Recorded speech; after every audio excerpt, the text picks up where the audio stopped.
سنسمع عن مقتل أحد الفنانين من الصف الأول بطريقة غامضة، وذلك جراء حدث أو حادث مؤسف أو بسبب حصول عملية قتل مقصودة.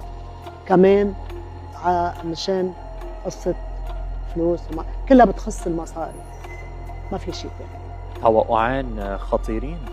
بعد الإعلان الرسمي عن مقتل الفنانة السورية القديرة هدى شعراوي داخل منزلها في دمشق، عاد اسم خبيرة التوقعات اللبنانية ليلى عبد اللطيف إلى الواجهة إثر تداول واسع لمقطع مصور قديم عبر مواقع التواصل الاجتماعي ربطه ناشطون بالحادثة الأخيرة. المقطع المتداول يعود إلى مقابلة إعلامية سابقة تحدثت فيها عبد اللطيف عن توقعها مقتل فنان من الصف الأول بطريقة غامضة نتيجة حادث مؤسف أو جريمة قتل متعمدة، مشيرة إلى أن الدافع بحسب حديثها سيكون مرتبطا بقضية أموال.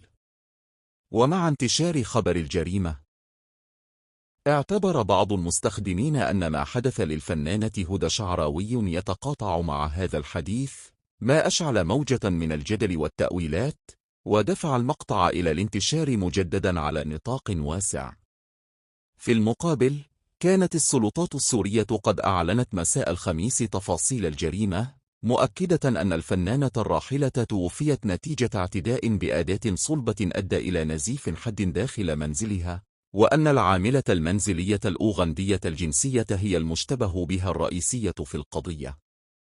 وبحسب البيان الرسمي، غادرت المتهمة مكان الحادث بعد ارتكاب الجريمة، قبل أن تتمكن الجهات الأمنية من تعقبها وإلقاء القبض عليها في اليوم نفسه، حيث أقرت خلال التحقيقات الأولية بارتكابها للجريمة.